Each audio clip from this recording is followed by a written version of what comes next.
respondent. It cannot be just be a spectator. Because what we are doing, privatization, no country, name the country, United States, Japan, China, no all of them, have never allowed private sector to control the power sector. Because it's so strategic. It's the game changer. So if you want to be competitive, that power, do you know, if you don't know, do you know in the United States, most companies pay almost nothing for power they consume, so long as it is purely within the business they do. That makes the country competitive.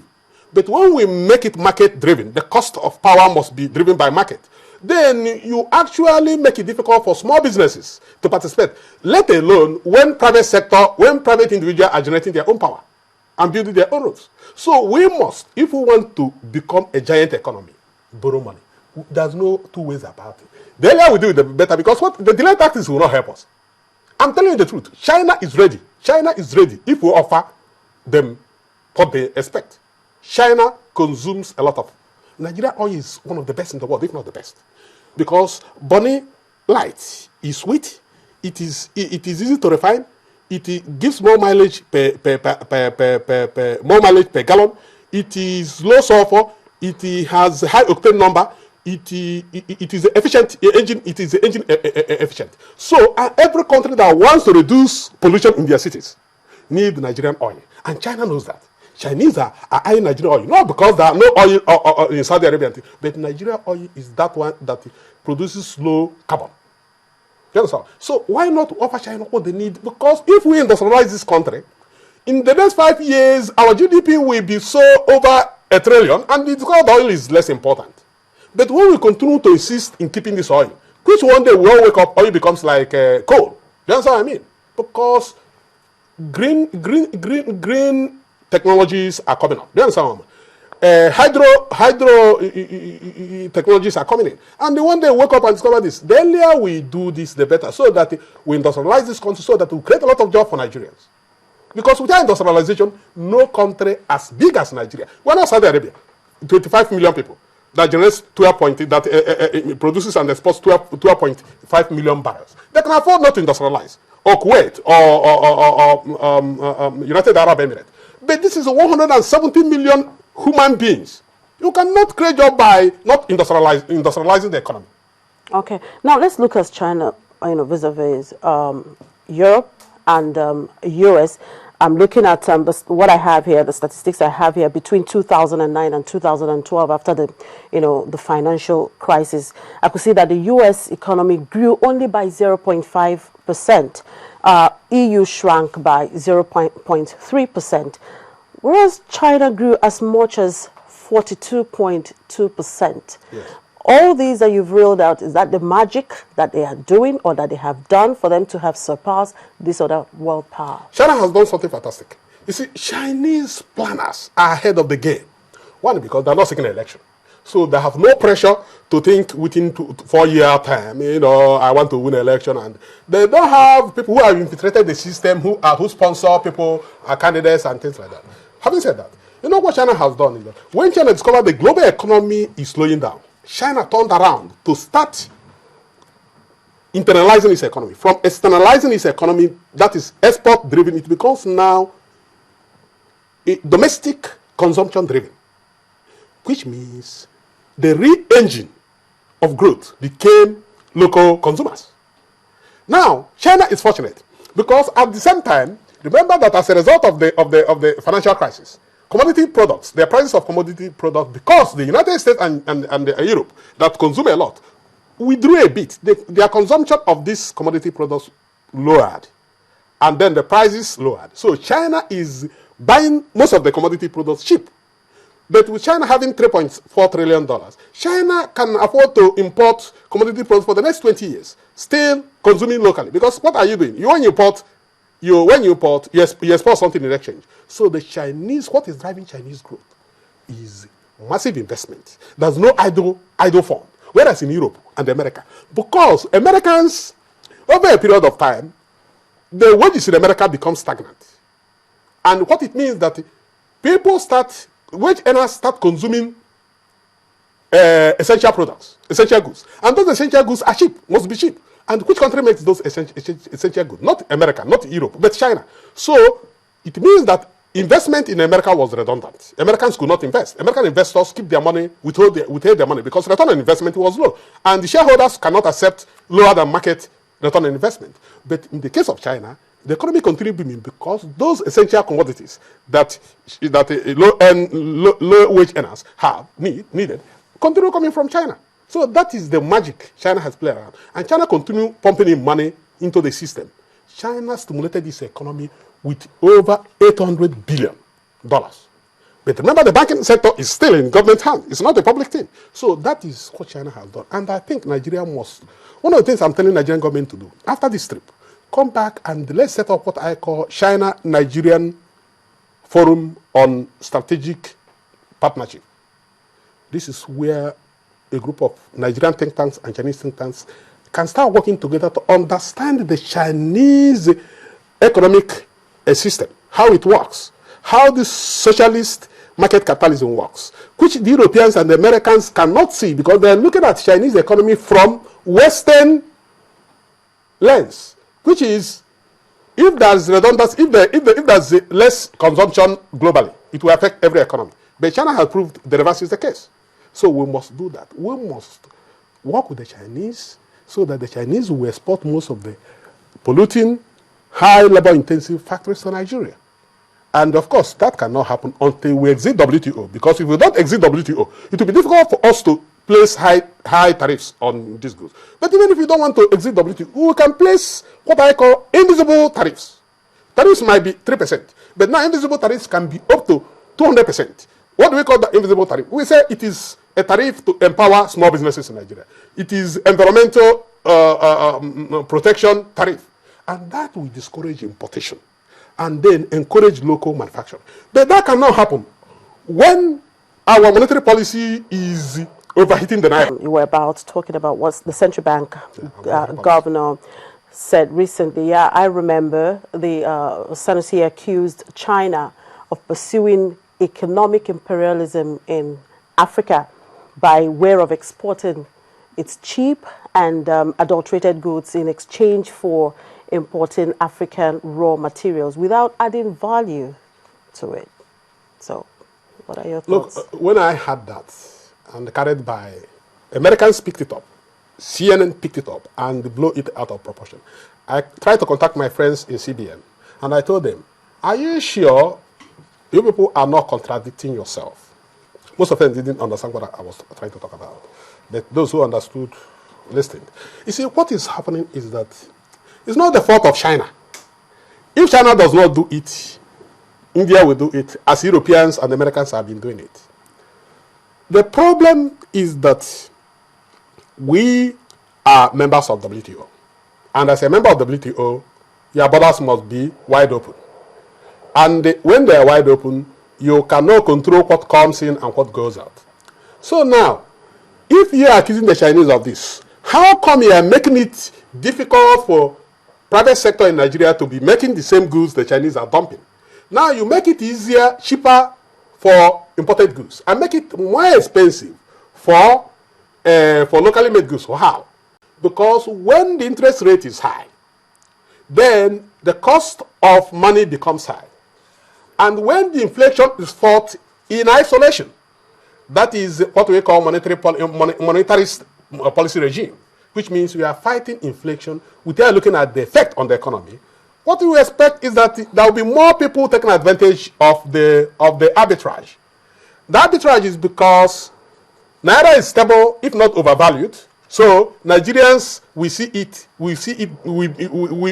import because imported goods are cheaper, while locally made goods are more expensive. Two is that interest rate is high, which means that those who want to invest in Nigeria go into not direct foreign investment, but portfolio investment, where they can take advantage of the arbitrage. That is speculative investment. That is hot money investment. So that is the mistake we have made in our economic system. And that's why I've been asking CBN, I'm asking the National Assembly to repeal the 2007 CBN Act that gave over independence to CBN. Because CBN cannot be over independent because they are not elected. members of the. So they can easily be filtrated. They can easily be pushed around by IMF, by International Bank for Settlement, and things like that. So I am saying that they must reverse that policy. There's no way interest rate will be at the rate it is, and you expect our private sector to be making goods. Either there will be a law that will push it down, or we close our border, so that if we bring down the value of naira to say 3,000 naira is equal to $1, it discourages import, because imported goods become more expensive. Then locally made goods become cheaper. So people will now relocate. Factory owners in all these countries will relocate to Nigeria, because they discover that they make little or no profit exporting to Nigeria. Okay. Now, about 10% of Nigeria's foreign exchange reserves are now in Chinese yuan. Yeah. Now, does that mean that yuan will soon be replaced by... Of course, it's a question of time. The dollar. Of course, it's a question of time. Look, let's ask ourselves, why is that every year, year in, year out, America continue printing dollar and circulating around the world and asks you to come and keep a foreign reserve? Like China has now 3.4 trillion. Japan has 1.2 trillion. And the countries like Dubai, Saudi Arabia and things like have this. Because America produces nothing than dollar. You understand me? So it is now clear that the engine of economic growth, it is industry, not printing currency. So Nigerian, that one I give Sanusi a pass mark. He understood that there must be a shift. So he's going ahead of the shift. So I would even ask him to shift up to 50% from dollar and euro, because these currencies are collapsing. Do you understand? So that we cannot be caught on our ways. Let him move up to 50% of our reserve of our reserve into yuan. Do you understand what I mean? Because the Chinese economy will continue to be strong. All right. Now, China has a population of about 1.35 billion people. And, of course, they are able to have food sufficiency. And I know that part of the reason for this visit is also to drive investment into Nigeria's agricultural sector. Now, what lesson do you think the federal government should learn from Chinese experience in terms of agriculture? I think at the end of the day, there must be a national policy on agriculture. And that national policy cannot come without land reform, because the Chinese actually reformed their land. In fact, one of the first things Deng did in 1978, as soon as he came in December 17th, 1978. But by February 1979, he has already reformed the Chinese land system to make sure that no individual owns the land. The government can lease the land to you at a certain period of time. Since we don't do that, it becomes difficult for large-scale farmers to come on board, because they're restricted. And the conditions they get from moving from one state to another makes it difficult for them to expand their businesses. Having said that, of course, Nigeria can benefit from China. China can help us build what we call agricultural modern agricultural zones, where they teach us how to produce rice and things like that. Because if you go to China, Chinese people even plant near the roadsides. For them, land is very, very precious. So we must try to engage China to understand, embrace them, ask them to come, and if they can feed 1.35 billion people, and why can't we feed 170 billion? GMO cannot do it. GMO is a trick that they possess agriculture from Nigeria and hand it over to mega GMO agribusinesses in the United States. And that's what the Rockefellers are doing. And that's what our Minister of Agriculture is helping the Rockefellers do. But it's very dangerous, because, you know, the famous American Henry Kissinger said, control oil, you control nations. Control food, you control people. So we don't want a case where our agriculture is handed over to foreign mega businesses that will add no value to the system, that will not employ Nigerians, because everything is mechanized, everything is automated. So we must not allow that to happen. Two is that I was expecting, Mr. President, when going to China, to have gone with so many governors those governors from the states we call food baskets of Nigeria, so that they negotiate with the Chinese government. Because when I was in a state, Adamawa, recently, about a year ago, I saw mango on the street, on the roads. I saw massive area of uncultivated land. I said, why? If that state can go to China and tell the Chinese farmers, let's do sharecropping. Sharecropping means if I get 1 acre of land, you plant it, we share 50-50 when of the produce. And of course, that can help, reduce poverty in Nigeria, food shortage in Nigeria. And that is what I wanted some of these states to do, because what happens is that the mango that is falling off, the Chinese, being part of it, could export it to China, because China is a huge market that can consume anything produced in Nigeria. But we have to have that relationship, because if I'm not part of the business, I will not have interest in that business. So I believe Nigeria must go back and bring some Chinese and sit down with the Chinese, understand their game. But that again cannot happen without land reform. Okay. Now, I want to take you back to what you said in the issue of exporting cheap and adulterated goods. Now, does that mean that you are faulting some of our trade policies? Exporting to where? I mean, Chinese bringing in fake and adulterated goods. It is our fault. Look, let me ask you, Chimezie, if you open your door and ask everybody to pass, will you blame those people? If you close, you see, nations have... That's what I'm saying. Yes. Does that mean you're faulting Nigeria's trade policy? Of course, yes. Of course, yes. Nah? Because we cannot give it at a plate of gold to the Chinese. So what are the areas of this trade policy that you would rather suggest that, look, they have to make a positive change on? First of all, we make it difficult for Chinese to dump their goods in Nigeria. And when the Chinese come here, they must employ Nigerians. The condition must be, we don't need to be in a hurry. We are dancing in a hurry with the Chinese. The Chinese need us more than we need them. Because Nigeria is a gateway to Africa. And they know the importance of Nigerian oil. And they know that so many minerals that have not been tapped in Nigeria. And they know how huge the market is. So it is in our interest to impose ourselves a bit to the Chinese and keep quiet and watch them. But when you dance quickly because you think 3 billion will solve your problem, they offer you 3 billion. But then there are conditionalities, there are so many conditionalities, even visible and invisible conditionalities attached to this. So I think the federal government must review our trade policy with every country, including China. If you have to bring in goods in this country, we either give you 5 years for those factories to be relocated to Nigeria. Otherwise, the Food and Drug Agency, we make sure that those goods are not brought into the country. You know what Food and the Drug Agency could have done? Food and Drug Agency could have given high standard for any goods coming to Nigeria.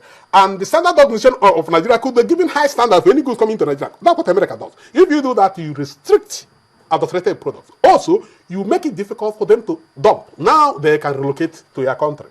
The essence of putting together a government is to look after the welfare of the people.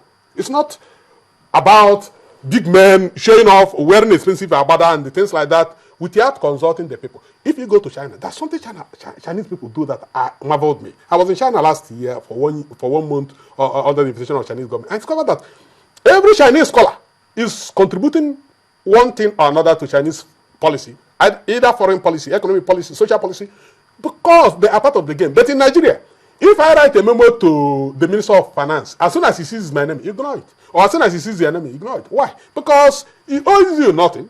He feels that you can't hold him